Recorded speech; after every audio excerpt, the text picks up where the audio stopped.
Salut, salut, hello, hello à toutes et à tous, ça va les crapes. Ouais, je m'étais juré de pas le faire, hein. Non, non, mais je m'étais accordé un peu de vacances. Vacances, les vacances du youtubeur. Je suis pas un youtubeur, je ne veux pas être réduit à ça. Voilà. Ouais, je suis désolé, c'est comme ça. Mais bon, donc voilà. Et puis en fait, alors, qu'est-ce qui s'est passé? Je suis rentré en France. Mais oui, oui, oui, oui. Et là, paf entre la canicule et l'ambiance générale, ouais. Et c'est d'ailleurs pour ça que j'ai décidé de faire cette petite vidéo, dont le sujet principal et qui va venir, ça va s'adresser principalement aux retraités, voire futurs retraités. Je vais vous expliquer ce qu'on peut attendre, comment on va être traité et pourquoi ça va peut-être engendrer un départ, alors massif ou pas, on verra, mais en tout cas vers des pays plus tendres avec nous.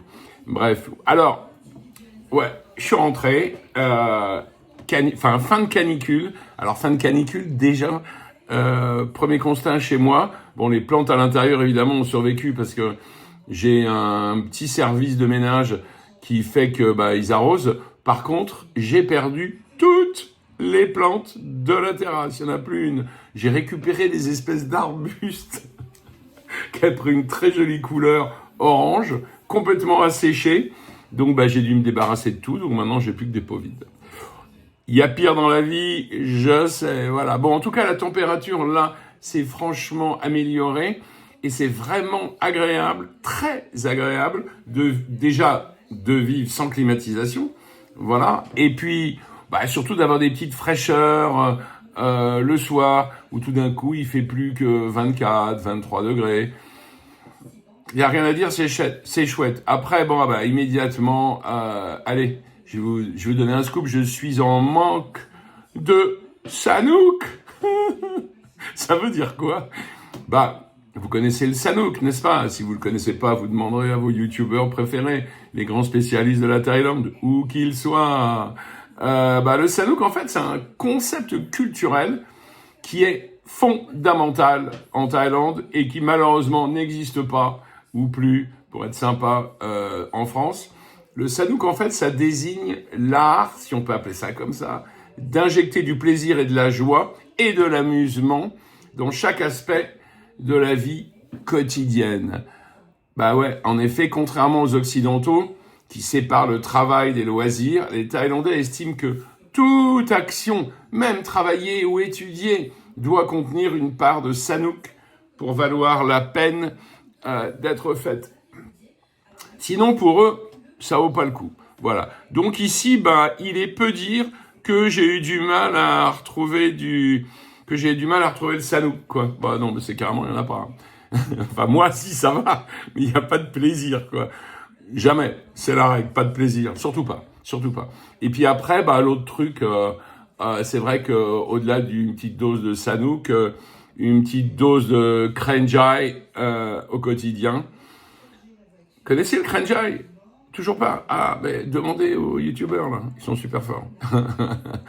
L'art de dire oui pour dire non, enfin, c'est pas exactement ça, mais cette manière, en fait, je peux rappeler ça presque le refus par politesse, ou l'évitement du conflit, ou ne pas déranger. C'est-à-dire cette manière, en fait, de ne pas vouloir froisser les autres, même si ça ne nous arrange pas du tout. Voilà. Donc rester toujours positif, jamais dire vraiment non, mais trouver une façon de dire oui qui veut dire non. Bref, j'arrête là. Donc voilà, à part évidemment, alors mon trajet de l'aéroport à chez moi qui m'a remis directement dans l'ambiance, c'est passé par le chauffeur de taxi, par plein de trucs, quoi.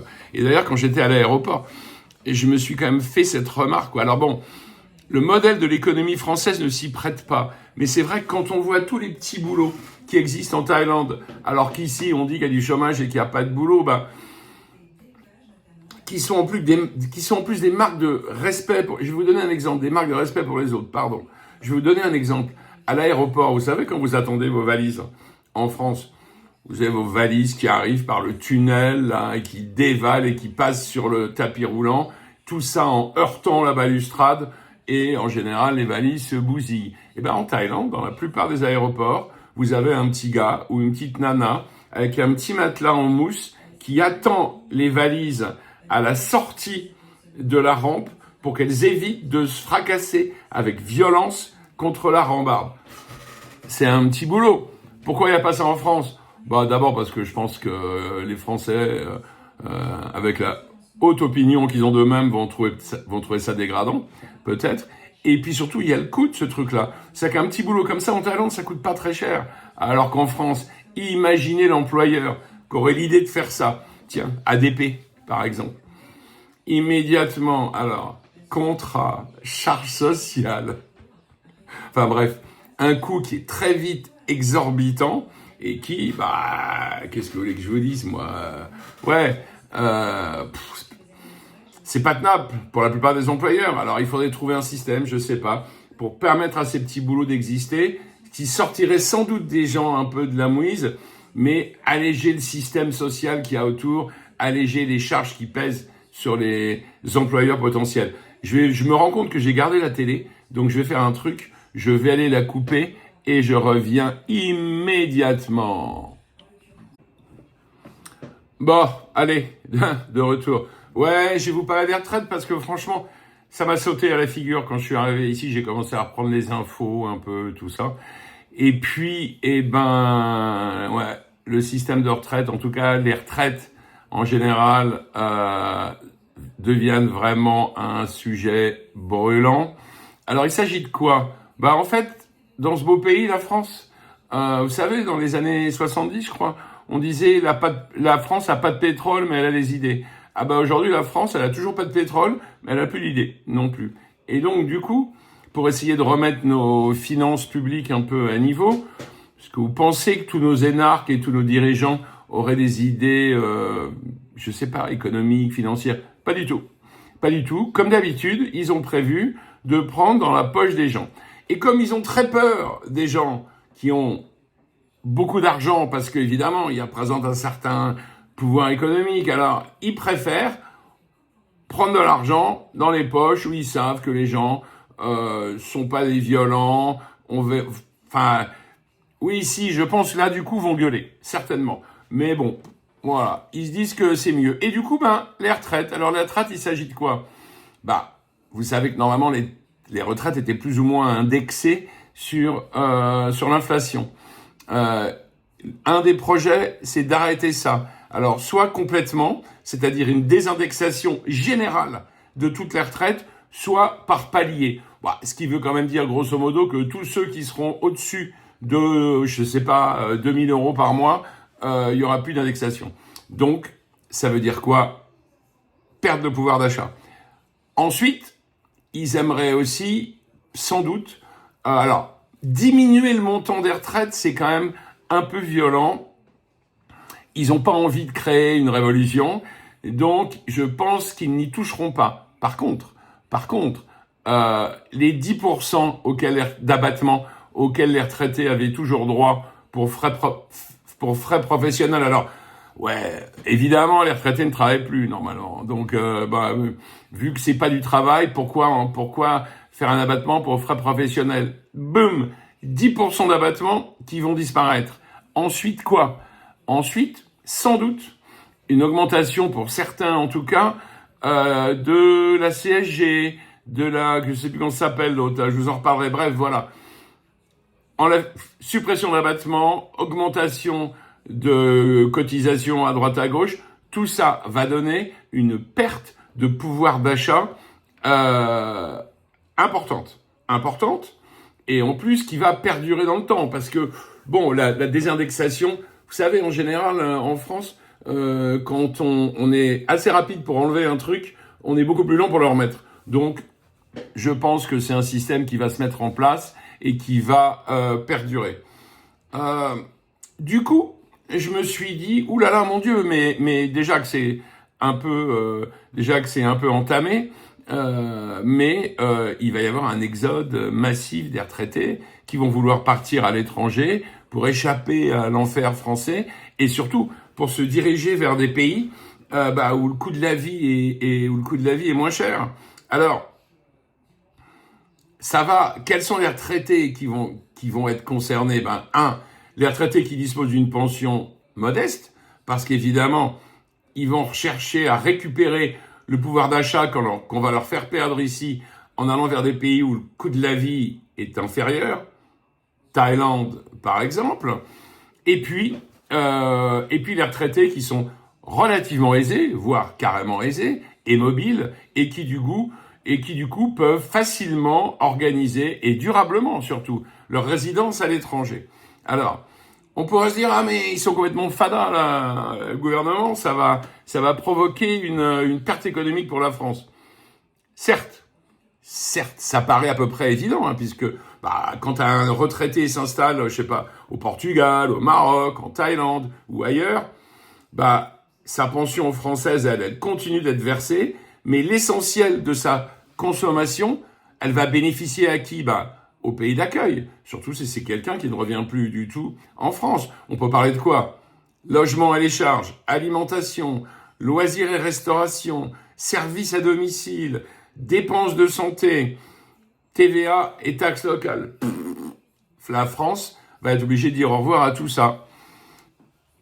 Donc en effet, la France va perdre une partie de la consommation de TVA et de l'activité économique qui était générée par ces revenus des retraités.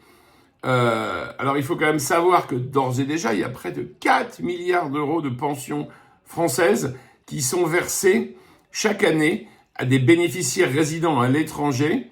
C'est un rapport du Sénat, hein. C'est pas des chiffres que j'invente, hein. C'est un rapport du Sénat. Alors, on peut quand même considérer qu'une part importante concerne des travailleurs étrangers qui sont retournés dans leur pays d'origine. Bref, une forte désindexation pourrait accélérer ce phénomène. Avec une pension figée, déménager dans un pays où la vie est 30 ou 50% moins chère devient à l'évidence pour les retraités une manière de restaurer leur pouvoir d'achat. Alors, est-ce qu'ils vont le faire? On ne sait pas. On verra.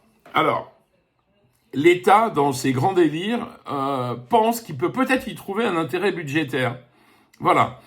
Le calcul de l'État n'est pas uniquement défavorable. Un retraité vivant à l'étranger, alors en effet, continue généralement à recevoir une pension française, mais utilise beaucoup moins les infrastructures et les services publics français, peut occasionner moins de dépenses de santé prises en charge par la France, ne bénéficie plus nécessairement de certaines prestations soumises à conditions de résidence, comme l'ASPA, par exemple. Alors, vous voyez, le calcul de l'État, il est clair. D'un côté, ils veulent essayer de combler leur déficit en vous piquant un peu de votre retraite, d'une manière qu'on pourrait qualifier de subtile. Enfin, moi, franchement, piquer du pognon dans la poche des gens, je trouve pas ça subtil, mais bon. Et de l'autre côté, ils pensent que vous laisser partir est une bonne idée. Surtout, sur la retraite, il n'y a pas débat. L'impôt reste en France. C'est sûr et certain. On va en parler après. Ce qui va poser question, c'est la résidence fiscale, par contre. Donc l'État, il envisage de faire des économies sur les dépenses qui vont donc être moindres qu'il est obligé de faire, que je l'ai dit, santé, etc., etc. Vu que les gens partent, du coup, ils se soignent ailleurs, plus chez nous. Voilà. Alors, évidemment, le problème des impôts, le rêve absolu de l'État, c'est de vous piquer de l'argent au niveau de votre retraite, vous laisser partir. Parce que ils ont bien compris que c'était une espèce d'urgence. Et puis surtout, très honnêtement, je pense qu'ils n'ont pas envie d'avoir à gérer plus de pauvres mécontents en France. Ils préfèrent que les pauvres français partent en Thaïlande, du coup deviennent moins pauvres. Voilà. Mais l'intérêt, c'est quand même de les garder, de garder le plus possible d'impôts en France. Et tout ça passe par la résidence fiscale. Alors, la résidence fiscale, comme vous le savez, c'est difficile. Moi, j'ai une stratégie pour abandonner la résidence fiscale française. Mais est-ce que c'est vraiment un truc qu'on choisit? J'en suis moins sûr. La résidence fiscale correspond à une situation réelle. Elle est déterminée par le foyer, le lieu de séjour principal, l'activité professionnelle. Bon, dans le cas des retraités, normalement, ils en ont plus. C'est pas mon cas. Moi, je continue à travailler. D'ailleurs, ça me pose un petit problème parce que j'ai l'impression que tant que je prendrai des boulots en France, ils voudront me garder au niveau de la résidence fiscale. Voilà. Ouais, vous savez, je vais même vous dire des trucs, ça peut même être pire que ça. Voilà. Donc en fait, alors oui, je vous l'ai dit, alors elle est déterminée par le foyer, le lieu de séjour principal, l'activité professionnelle et le centre des intérêts économiques. Puis, par la convention fiscale applicable, impôts, critères de résidence, règles applicables aux non-résidents. Il faut donc réellement déplacer sa vie principale à l'étranger. Mais vraiment, sa vie principale à l'étranger. C'est-à-dire qu'il ne faut pratiquement plus rien avoir en France. Voilà. Il faudra donc surtout, il faut déjà surtout démontrer que son foyer est à l'étranger. Conserver un appartement français comme pied-à-terre n'empêche pas forcément la non-résidence, mais il faut pouvoir démontrer que le foyer permanent et la vie habituelle sont bien ailleurs. Et là, en effet, vous savez, il y a le fameux problème des 180 jours. Moi, personnellement, j'aurais pas trop de mal à le prouver, vu que pour l'instant, même si j'ai un peu changé d'avis, mon plan, c'est dans quelques années de partir définitivement en Thaïlande. Mais en tout cas, pour l'instant, de passer au moins 8 mois par an en Thaïlande et 4 mois ici. Donc, il n'y a pas photo. Ma résidence principale, habituelle, est bien en Thaïlande. Il faudra que je pense qu'ils me demanderont de le prouver, mais bon, a priori, il n'y a pas de problème. On peut récupérer tous les papiers, avoir tous les justificatifs qui prouvent que, bah oui, que voilà, déjà, il y a un visa long terme que moi, je suis en train de préparer. Donc, ça prouve bien que vous êtes plus en France. Il y a les allers-retours et le nombre de jours que vous passez en France et en Thaïlande. Je pense que si on est à 8 mois en Thaïlande, 4 mois en France, il est à peu près clair de comprendre où est la résidence principale. Bref. Après, il faut comprendre que quitter la résidence fiscale française ne supprime pas nécessairement l'impôt français. Voilà. Alors, la convention fiscale franco-thaïlandaise prévoit en effet que les pensions de retraite provenant de France et versées à un résident de Thaïlande restent imposables en France. C'est clair et net. Qu'on ne vous raconte pas le contraire, c'est comme ça. Voilà, c'est pas autrement.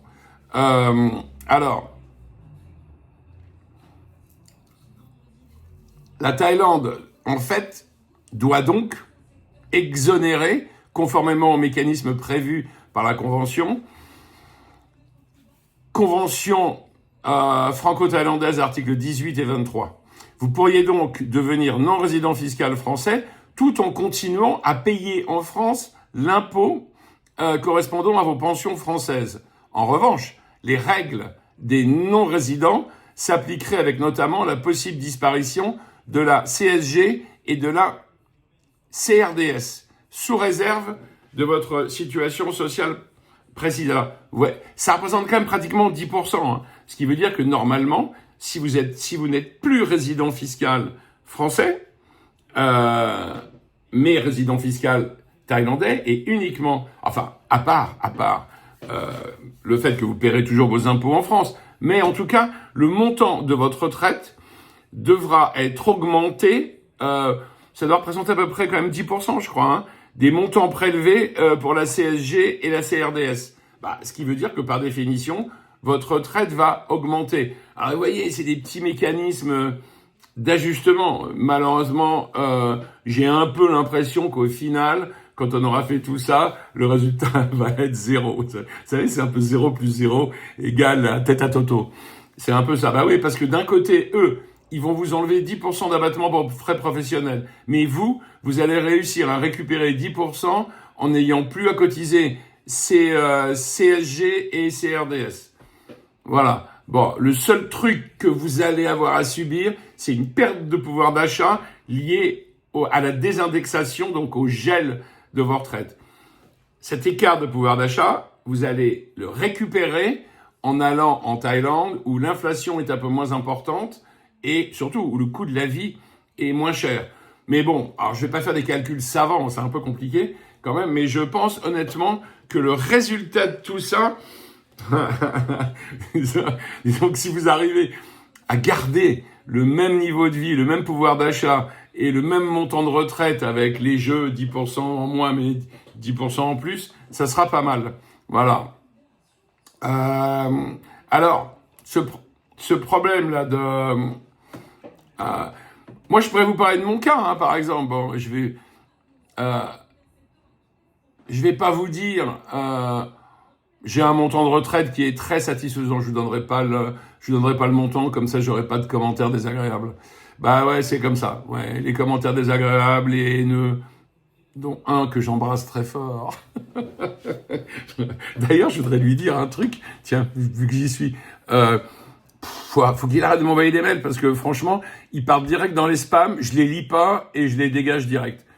Donc, bon, je sais qu'il fait beaucoup d'efforts, ce qui est très louable, mais franchement, voilà. Au début, je me suis pris un peu au jeu, je suis un peu corrigé les fautes d'orthographe, tout ça, et puis bon, franchement,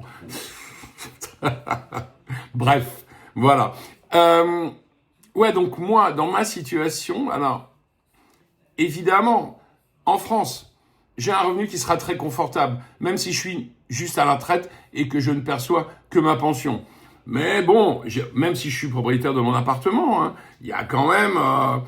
la fiscalité est coûteuse, les services sont quand même coûteux.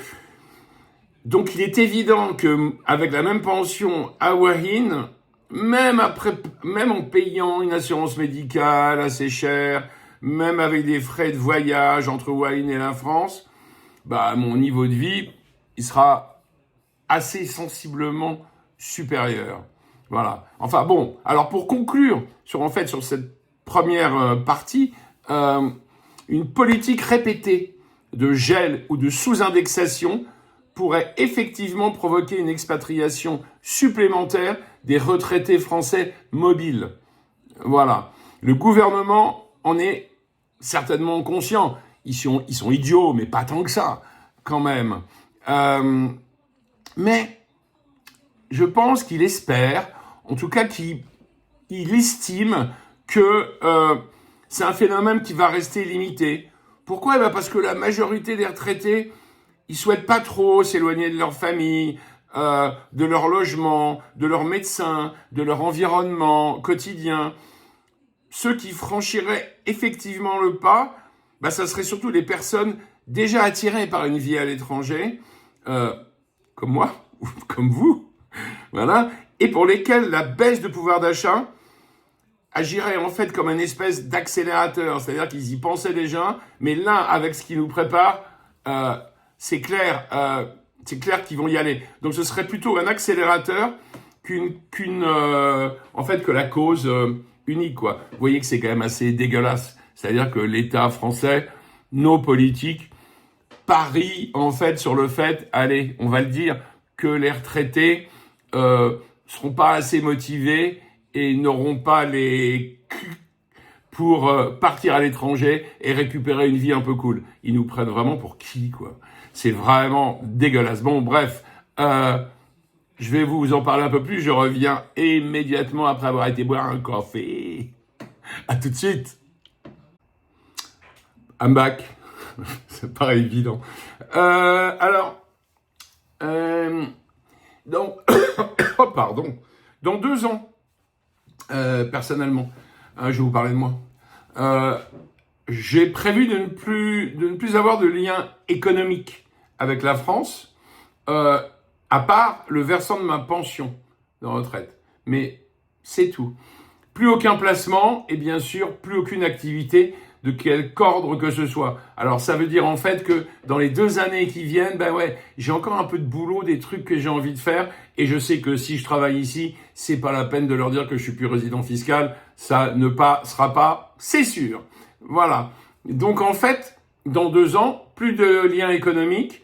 J'aimerais juste, dans un premier temps, on verra après, mais conserver mon petit appartement de Nogent-sur-Marne, comme pied-à-terre et j'ajoute comme éventuelle situation de repli. On ne sait jamais ce qui peut se passer dans la vie. Pour l'instant, j'adore la Thaïlande, j'ai été conquis par Wahin, je suis amoureux de quelqu'un avec qui je vis très bien, donc on pourrait se dire, grande ligne droite, ouais, et puis tout d'un coup, il y a un virage qu'on n'avait pas vu, quoi. C'est juste ça.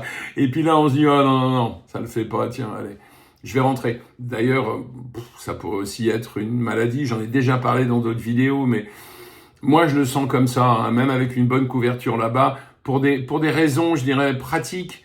Alors, quand je dis attention à une maladie grave, hein, disons que si par exemple on m'annonce un cancer en Thaïlande, vous savez, le cancer, c'est pas une maladie qui vous chope comme ça et qui vous empêche de faire quoi que ce soit. Non, c'est une maladie qui vous tue à petit feu. Alors, dans cette éventualité, c'est vrai que, alors, j'y réfléchirai, mais la tentation de prendre l'avion, de rentrer en France, d'être pris à 100% en charge par la sécurité sociale, oui, c'est le traitement réservé aux longues maladies. Ouais. Voilà, on a une épée de Damoclès, mais elle est prise en charge par la sécurité sociale à 100%. Et être dans un environnement français. Moi, je me débrouille bien en anglais, il n'y a aucun problème, mais c'est vrai que voilà, avec du français, c'est quand même plus simple, les docteurs, les infirmières, et puis surtout, avoir mes amis autour de moi, qui, bon, je l'espère, continueront à s'occuper de moi. Voilà, enfin, la question se posera. Donc, nos gens, je garde. Alors, avec cette configuration-là, normalement, j'ai des arguments très solides pour être considéré comme résident fiscal de Thaïlande et non résident fiscal de France. Résident fiscal de Thaïlande, c'est pas compliqué. Je vais être considéré de la sorte dès que j'aurai mis mes pieds là-bas plus de 180 jours par an. Il n'y a pas photo. Par contre, non résident fiscal français, c'est une autre démarche. C'est autre chose. Alors, même, a priori, même si je conserve mon appartement de Nogent-sur-Marne. Bon, après, si c'est con, excusez-moi de parler comme ça, mais si c'est con, parce que j'ai un appart ici, veulent me garder comme résident fiscal, je le vendrai. Comme ça, ils m'aideront à prendre la décision. Voilà. C'est pour ça que d'ailleurs, selon le droit français, le droit interne français, il y a une petite zone de discussion quand même. Ma situation, elle est en effet favorable, au moins sur les critères suivants. Aucun foyer familial ni séjour principal en France, puisque je vis effectivement 8 mois ou davantage en Thaïlande par an, et je peux le prouver. Je n'ai plus aucune activité professionnelle en France, je ne vis que de ma retraite.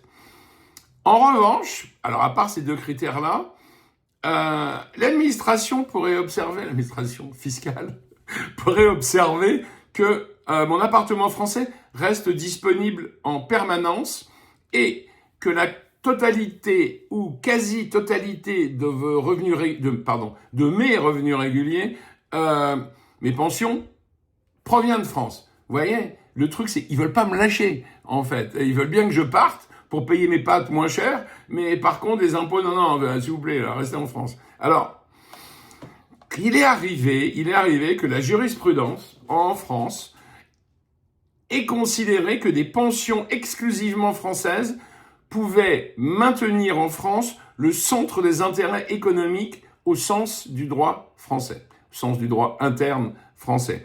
Ce point empêche donc d'affirmer que la pension française ne compte absolument pas. Mais c'est pas décisif, parce que la convention fiscale franco-thaïlandaise va prévaloir. Donc normalement, il serait vraiment gonflé. Voilà, il serait vraiment gonflé. Donc normalement, cette convention fiscale, elle devrait en toute logique me faire basculer vers la Thaïlande. Si les deux pays me considèrent initialement comme résident, l'article 4 de la Convention applique successivement les critères suivants que je vais vous donner. Foyer d'habitation permanent, centre des intérêts vitaux, pays du séjour habituel, nationalité, si les critères précédents ne suffisent pas. Je pourrais disposer d'un logement permanent dans les deux pays, Mon habitation principale en Thaïlande est l'appartement de Nogent-sur-Marne. Faudra alors, ils vont alors examiner mes liens personnels et économiques. Dans mon cas, la Thaïlande va concentrer ma résidence principale réelle, 8 mois ou plus de présence annuelle, ma vie quotidienne, mes comptes et mes dépenses courantes, et mes biens et investissements thaïlandais, qui n'ont plus rien à voir avec la France. Ma couverture médicale et mes démarches administratives locales, toutes mes relations sociales, ou quasiment. La France, elle, ne conserverait que quoi? Elle ne conserverait qu'un appartement utilisé occasionnellement, mes enfants adultes, d'ailleurs, je ne sais même pas s'ils seront encore en France. Déjà, j'en ai un, il n'est pas en France, il est en Italie, mais peu importe. Et puis, bien sûr, les organismes payeurs de mes retraites. Donc même si le centre des intérêts vitaux était jugé discutable au sens du droit français, le critère suivant, séjour habituel, désigne clairement la Thaïlande, si encore une fois j'y passe 8 à 10 mois par an. Voilà, c'est explicitement la hiérarchie prévue par la Convention franco-thaïlandaise. L'appartement, mon petit cocon, mon petit de Nogent-sur-Marne, n'est donc pas rédhibitoire. L'administration fiscale reconnaît elle-même qu'un non-résident peut conserver un bien immobilier en France, impôt, bien immobilier détenu par un non-résident, pour ce qui est de la source. Voilà. Alors, là où ça devient comique, par contre, parce que vous savez, les impôts, ils arrivent toujours à s'y retrouver, hein, c'est que du coup, mon appartement de Nogent-sur-Marne, qui était ma résidence principale, ça va devenir, pour le fisc français, une résidence secondaire. Et donc quoi? Et donc, bon, taxe foncière, de toute façon, je la paye, donc il n'y a pas de problème. Mais par contre, ça va devenir une résidence secondaire, donc quoi? Et taxe d'habitation sur les résidences secondaires, et badaboum. Voilà, ils arrivent toujours à récupérer du pognon, de toute façon. Ils sont très forts. Voilà. Bon, on va pas parler de l'impôt sur la fortune immobilière, parce que franchement, je n'atteins pas le seuil applicable. En tout cas, si je l'atteignais, j'aurais aussi droit à l'IFI. Voilà. Alors, autre problème, autre truc, mais c'est hallucinant, quoi. Autre truc, la fiscalité française sur une éventuelle plus-value en cas de vente, sous réserve des... Alors, je les ai pas regardés, il y a des exonérations qui sont ouvertes aux anciens résidents, mais je vous rappelle quand même la différence fondamentale, c'est que si vous vendez votre résidence principale, à condition que vous l'ayez, je crois, depuis plus de 5 ans ou un truc comme ça, il n'y a pas d'imposition sur les plus-values. Si par contre, vous vendez quelque chose qui est une résidence secondaire, là, il y a de l'imposition. Ce qui veut donc dire que mon charmant appartement de Nogent-sur-Marne, s'il devient une résidence secondaire, et si je n'en rentre pas dans les cas d'exonération, je vais aller vérifier, hein, parce que franchement, ça m'angoisse. Mais enfin, vous voyez le truc, quoi. C'est-à-dire qu'en fait, le problème, ils sont tellement obsédés par récupérer du pognon en le prenant dans nos poches, parce que incapables d'en gagner autrement, ils savent pas faire de placement, ils savent pas me faire marcher l'économie, ils ne savent que piquer du pognon, c'est tout. Donc, ils sont très inventifs, et voilà, bref, écoutez.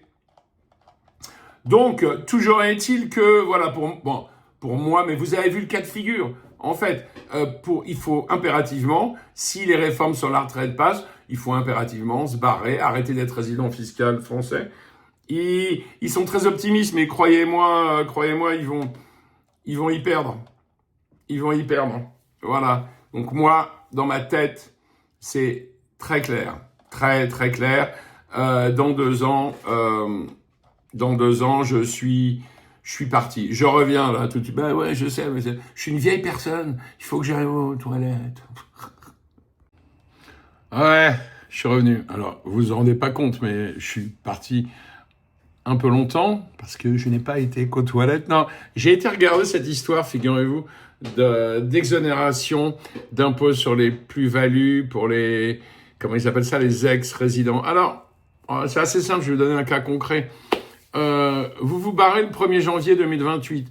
Se barrer, ça veut dire se barrer physiquement, certes, mais ça veut surtout dire vous arrêtez d'être résident fiscal français le 1er janvier 2028. Vous avez un an, alors sous réserve que certaines conditions soient remplies, pour vendre votre résidence principale, qui du coup devient une résidence secondaire et devrait être assujettie à l'impôt sur la plus-value. Donc, vous avez un an pour la vendre. Alors, pendant cette année, il faut évidemment que vous donniez des preuves que vous l'avez bien mis en vente, c'est-à-dire, je ne sais pas, des mandats, des agences, des annonces, des trucs comme ça.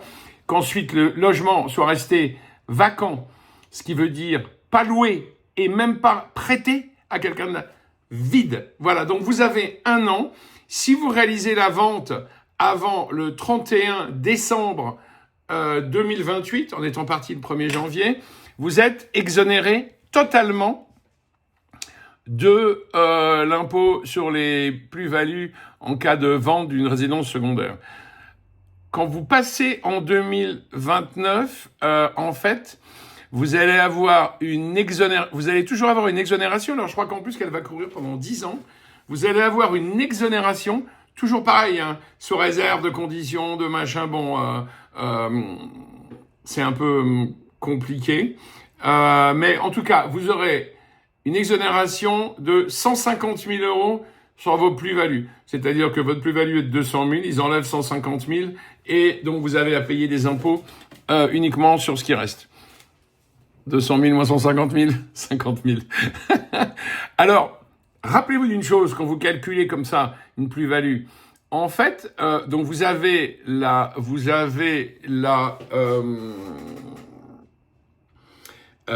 valeur à laquelle vous avez acheté le bien. Alors, cette valeur, normalement, elle doit inclure frais de notaire et également frais de rénovation. Alors, si vous n'avez pas envie de vous embêter avec des factures, en plus, elles ne sont pas toutes éligibles, l'État, en fait, je crois, octroie 15% du prix d'achat qui va rajouter en termes de pour d'éventuelles rénovations. Plus, il calcule, je crois, les frais de notaire à 7,5%. Donc, vous voyez, votre bien, sa valeur, elle est augmentée de 7,5% pour les frais de notaire, de 15% pour des travaux. Voilà.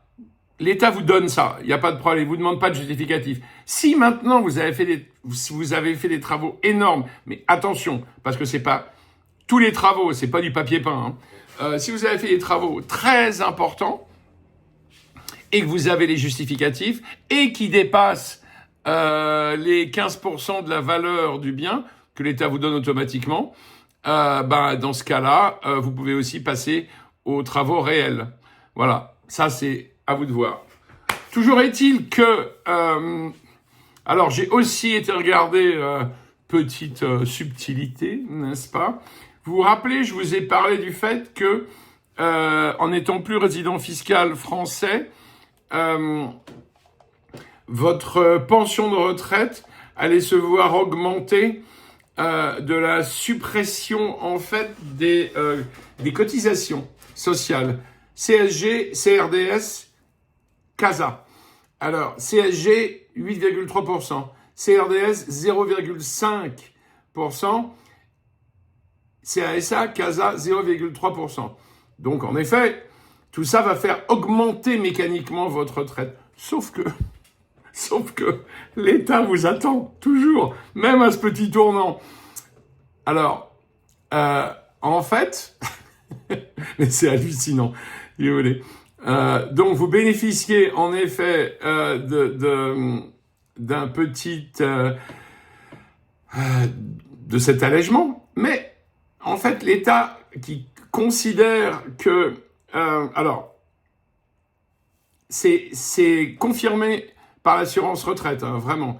L'assurance retraite confirme expressément pour les retraités fiscalement domiciliés hors de France les montants que je vais vous donner. En revanche, comme la Thaïlande est située hors de l'Union européenne et n'est pas liée à la France par une convention de sécurité sociale couvrant cette situation, vous êtes parti en Thaïlande, une cotisation française, et vous n'êtes plus résident fiscal français, une cotisation française d'assurance maladie devrait normalement remplacer ces prélèvements. Alors, elle sera elle est moins importante.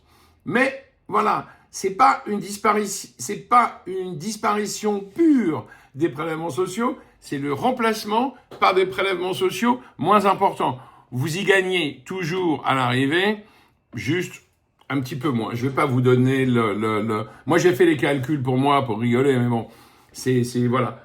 Ça reste quand même de l'argent en plus, hein. Votre retraite augmente. Mais je vous signale quand même que... Ah oui, alors, chose importante, c'est le brut qui augmente. Donc en fait... non, pardon, excusez-moi, c'est le net qui augmente. Le brut ne change pas. Et en fait, votre imposition sur votre retraite, elle est calculée sur le brut. Donc du coup, même si votre net augmente, votre impôt, lui, ne changera pas. Voilà. Bon à savoir. Enfin bref, tout ça est très, très compliqué. Franchement.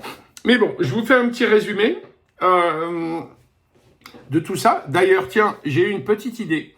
Vous me direz ce que vous en pensez en commentaire, parce que moi, je vous raconte tout ça. Je parle, tout le monde sait que je parle beaucoup. Je ne fais pas comme certains, je ne mets pas tous les renseignements à l'écran, parce que c'est un peu de la pollution visuelle. Par contre, si vous voulez, je peux préparer un document écrit qui va résumer, synthétiser tout ce que je vous ai dit, un document Word, par exemple, et je me propose de vous l'envoyer. Par contre, je vous préviens, c'est du boulot, donc ce sera pas du gratuit. Voilà. Rassurez-vous, ça va pas coûter très cher. Mais disons, voilà, ça sera quelques euros. Donc, si ça vous intéresse, je l'ai pas fait pour l'instant. Si ça vous intéresse, dites-le moi, et je prépare un document sympathique. Vous inquiétez pas, avec toutes les références, toutes les sources d'informations, et je vous envoie ça. Dites-moi en commentaire si ça vous branche, et éventuellement, je sais pas combien vous seriez prêt à mettre dans ce genre de document. Je vous rassure, hein, ce sera, je sais pas, allez, maximum. Je sais pas. On en discute plus tard. Voilà. Alors, dernier truc. On va donc résumer tout ça. Donc, résumons la situation une bonne fois pour toutes. Donc, à cause de ce qui nous prépare au niveau de nos pauvres petites retraites, voilà, vous savez qu'ils arrêtent pas de dire que on est riches, nous autres les retraités. On est riches, on gagne plus que les actifs. Ouais, enfin bon, on va aussi être responsable du marasme économique de la France bientôt, je pense. Les boomers, on n'en est pas très loin. Voilà. Alors, donc, bref. Désindexation des pensions, suppression du 10% d'abattement, peut-être augmentation de certaines cotisations sociales. Tout ça vous angoisse, ce que je comprends, et vous fait dire « Ouh là là là là là là, je vais partir dans un autre pays où d'abord il fait plus beau, mais surtout où la vie est beaucoup moins chère, et du coup je vais essayer de compenser cette perte de pouvoir d'achat à laquelle je suis confronté en restant en France. » Ça, c'est la première chose. Deuxième chose, essayons de ne plus être non plus résident fiscal français. Alors ça, c'est évidemment, je vous le mettrai dans le document si vous en avez envie. Tout ça, c'est une question de critères. Si vous remplissez les critères, vous n'êtes plus résident fiscal français, vous devenez résident fiscal simplement en Thaïlande. Voilà. Ne confondez pas payer les impôts et être résident fiscal. Vous continuerez à payer vos impôts sur le montant de votre retraite brute en Thaïlande. En France. Voilà. Et vous ne serez pas évidemment doublement imposé. Voilà. Et de même que du coup, il n'y aura plus aucune imposition française sur vos éventuels revenus mondiaux non français. C'est-à-dire que si vous n'avez plus aucun truc économique, aucun placement en France, vous pouvez avoir ce que vous voulez en Thaïlande, vous ne paierez pas d'impôts en France là-dessus. Vous les paierez, même des revenus locatifs, non, vous les paierez en Thaïlande. Voilà, c'est la fameuse imposition territoriale. Voilà, et puis alors... donc vous serez ce qu'on appelle un résident fiscal conventionnel en Thaïlande, plus résident fiscal en France, vous continuez à payer vos impôts sur vos retraites, pas de seconde imposition sur ces pensions en Thaïlande, évidemment. Je vous conseille vu tous les critères vraiment pour ne plus être résident fiscal en France, je vous conseille de garder vraiment tout ce qui est justificatif, les visas, les billets d'avion, les factures d'électricité en Thaïlande. Si vous faites pareil, alors, si vous êtes tout le temps en Thaïlande, il y a plus photo. Si par contre vous êtes un peu entre les deux, faites attention aux 6 mois, ça devient discutable pour les Français. C'est vrai qu'ils adorent discuter de tout. Donc voilà, disons que 8 mois, 4 mois en France, avec en plus un visa longue durée qui prouve votre intention d'être vraiment installé en Thaïlande et d'avoir votre base de vie en Thaïlande, ça renforce beaucoup votre dossier et votre demande de ne plus être résident fiscal français. Voilà. Moi, personnellement, visa LTR, plus rien en France, si ce n'est encore une fois cette maison que je vais garder. Alors, je suis en train de recalculer, de peaufiner ma stratégie, mais on verra. En tout cas, voilà. Et puis, je vous ai dit ce qui allait arriver à vos retraites.